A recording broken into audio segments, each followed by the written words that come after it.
전해드린 대로 대장동 사건을 수사 중인 검찰은 이재명 대표가 언급된 문건을 확보한 것으로 알려졌습니다. 관련 내용을 정혁증 변호사, 이승훈 변호사와 함께 짚어보도록 하겠습니다. 네. 안녕하세요. 자, 먼저 남욱 변호사가 이재명 대표 측에 선거 자금과 대장동 사업 로비 명목으로 자금을 건넸다 진술을 한 게 있고, 그리고 이 진술을 뒷받침할 수 있는 내용 증명 문건이 나왔다는 게 지금 이 보도의 내용인 것 같은데요. 자, 어떻습니까? 그럼 이게 확실하게 남욱 변호사의 진술이 맞다. 자, 이렇게 봐도 되는 거겠습니까? 제가 봤을 때는 결정적이라고 생각이 됩니다. 왜냐하면 내용 증명이라고 하는 게 일반 민사 재판에서는요. 그렇게 큰 의미가 없을 수 있어요. 예. 왜냐하면 내용 증명은 당사자 사이에 일방적인 진술에 불과한 경우가 많기 때문에. 예. 하지만 형사 재판에 있어서는 관련되는 증인의 유력한 증언과 똑같거든요. 그다음에 이제 내용도 중요하지만 이 건과 관련해 가지고는 두 가지가 중요한데, 첫 번째는 누가 그 내용 증명을 보냈느냐, 두 번째는 시기적으로 언제 보냈느냐. 그런데 2020년 4월 달에 보낸 거란 말이에요. 예. 대장동 사건이 이제 그 의혹이 표면화되기 1년하고도 5개월 전이니까 이거는 뭐 이렇게 따로 조작될 그 이유도 전혀 없는 거죠. 남욱은 왜 이렇게 진술을 변경을 했을까? 남욱 입장에서는요, 모든 걸 다 부인하고 그것이 다 잘 받아들여져 가지고 무죄가 나오는 게 가장 좋은 건데, 그렇게 되면 형도 안 받지 않겠습니까? 거기에다가 1,000억을 벌었는지 2,000억을 벌었는지 모르지만 그 어마어마한 돈도 다 지킬 수 있단 말이에요. 그럼에도 불구하고 남욱이 지금 그 다 부인을 하지 않고 다 자백하고 있는 상황인데, 왜 그러냐면 지금 남욱 그 변호사 입장에서는 도무지 부인할 수 없는 상황입니다. 첫 번째로 유동규 씨의 진술이 있고, 두 번째로 이 내용 증명 같은 것들이 있다라고 하는 것을 남욱 변호사가 모를 리가 없잖아요. 자기가 받았으니까. 그다음에 이 내용 증명이 언젠가는 드러날 거라고 생각을 했기 때문에 지금과 같은 스탠스를 취하면서 자신의 죄를, 자신의 형을 최소화시키는 그런 방법으로밖에는 지금 상황이 어쩔 수 없다라는 생각이 듭니다. 예. 자, 그리고 이제 보도 내용을 보면 문재인 정부 시절에 이 대장동을 수사하던 수사팀이 있지 않습니까? 이 수사팀도 이 진술, 이 내용을 알고 있었다는 게 이 내용인데, 자, 그렇다면 이 전 수사팀도 수사의 대상으로 되는 건가요? 어떻습니까? 일단은 먼저 이 내용 증명의 가치부터 한번 말씀드릴게요. 이 내용 증명은 결국에는 남욱 변호사가 이모 씨한테 돈을 빌리면서 인허가 로비 또는 뭐 분양대행 한다고 해주고 선거 자금이라고 하면서 빌렸잖아요. 예. 근데 이건 남욱 씨의 말일 뿐이에요. 남욱 씨가 그런 거짓말을 해서 42억을 돈을 빌렸을 수 있거든요. 이게 만약에 이 대장동 사건에서 이재명 측에 불리한 진술로 되려면 남욱 씨가 이 돈을 어떠한 방식으로 이재명 대표 측에게 보냈다는 게 나와야 되거든요. 근데 그것에 대한 내용 증명 내용은 없어요. 그 불과 얼마 전까지만 해도 남욱 씨는 이 돈 중 최소한 4억이 넘어갔을 거라고 했어요. 이재명 측에. 예. 그러면 나머지 38억은 어디로 간 건가요? 이 38억에 대한 조사가 있어야죠. 그렇기 때문에 남욱 씨의 진술은 이 사건 수사가 오히려 혼미해지고 계속 뭐 남욱 씨가 거짓말을 하는지는 모르겠습니다만 거짓말에 거짓말을 낳아서 수사팀에 오히려 혼선만 줄 수 있는 얘기다, 이런 생각이 들고, 또 나머지 돈에 대해서는 남욱 씨라든가 김만배 씨가 횡령했을 가능성도 배제할 수가 없거든요. 예. 그럼에도 불구하고 선거 자금으로 줬다라고 해서 이걸 넘어간다고 한다면 그냥 횡령이 아닌 정치자금법 위반이 될 뿐이에요.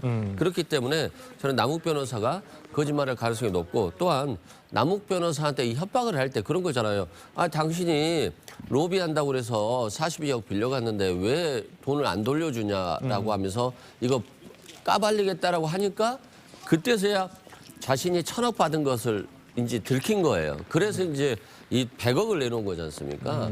그렇기 때문에 남욱이 이 사람들한테도 거짓말을 한 거예요. 자신은 수익이 없다라고. 그렇기 때문에 남욱 변호사가 자신의 거짓말을 둔갑시키고 있는 게 아닌가 싶고, 아마 수사팀에 대해서도 이걸 뭐 숨겼다, 은폐했다, 당연히 처벌될 수 있죠.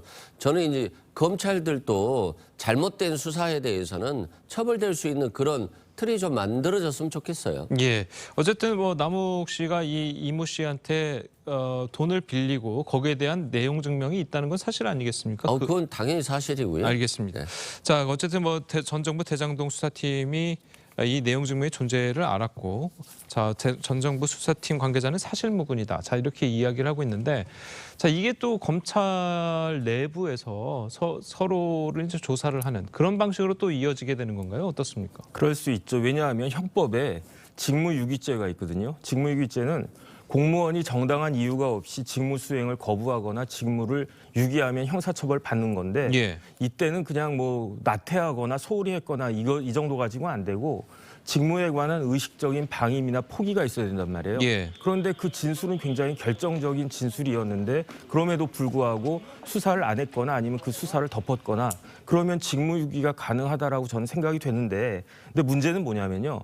만약에 직무유기가 그 인정이 되면 이건 형법상의 직무유기가 되는 게 아니고 특가법상의 특수직무유기가 됩니다. 왜냐하면은 범죄 수사 직무에 종사하는 공무원이 특가법상에 규정된 죄, 대표적으로 이제 뇌물죄 같은 건데 예. 그런 사항에 대해서 직무를 유기했을 때는 단순히 그냥 일반 직무유기와 다르게 1년 이상 30년 이하 징역에 처해질 수가 있거든요. 거기에다가 만약에 이런 것들 그 윗선에서 높은 분들이 수사 못하게 막았다. 그러면 또 이제 직권남용까지 갈 수가 있을 것 같고 예. 그래서 이 부분은 검찰의 명예와도 관련된 것이긴 하지만 어쨌든 명확하게 파헤쳐져야 될 것이 아닌가 싶습니다. 어떻게 보셨습니까? 저도 그런 생각이 들어요. 검찰들이 분명히 기소해야 될 사건들이 기소가 안 되는 경우가 많았잖아요. 예를 들어서 부산저축은행 불법 대출 사건과 관련해서도 브로커하고 남욱 변호사 관련해서 사건이 무마됐다는 거 아닙니까? 그러면 왜 무마가 됐는지 정말로 그때 윤석열 대통령이 그 당시 과장이었으니까 수사과장 이 부분에 대해서도 좀 수사가 됐으면 좋겠어요. 그리고 도이치모터스 수사와 관련해서도 지금 사건 끝난 지가 엄청 오래됐는데 지금까지도 처분을 못하고 있잖아요. 예. 그러면 이 검사가 왜 처분을 못하고 있는지 이 부분에 대해서도 좀 직권남용이 있는지 직무유기가 있는지 수사를 좀 했으면 좋겠어요. 그런 측면에서 윤석열 대통령이 과거 검찰 시절에 직권남용죄를 굉장히 활성화시킨 분이에요. 그러면 검찰은 정말로 뭐 부하 검사들한테 직권 남용한 게 있는지 이런 것들도 좀 조사가 됐으면 좋겠어요. 저는 개인적으로. 예. 어떻게 보십니까?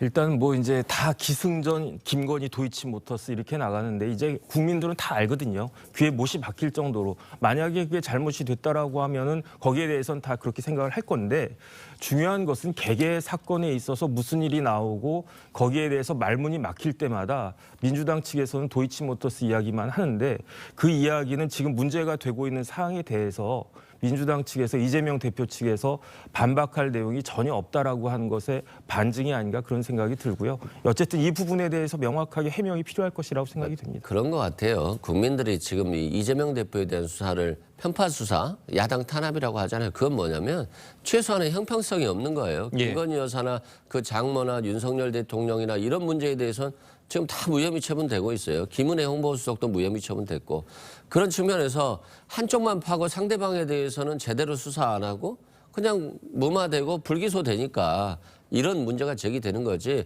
형평성의 문제지 이게 뭐 다른 문제겠어요. 예, 알겠습니다. 오늘 시간 관계상 오늘 두 분 변호사님 말씀 여기까지 들어야겠습니다. 잘 들었습니다. 고맙습니다.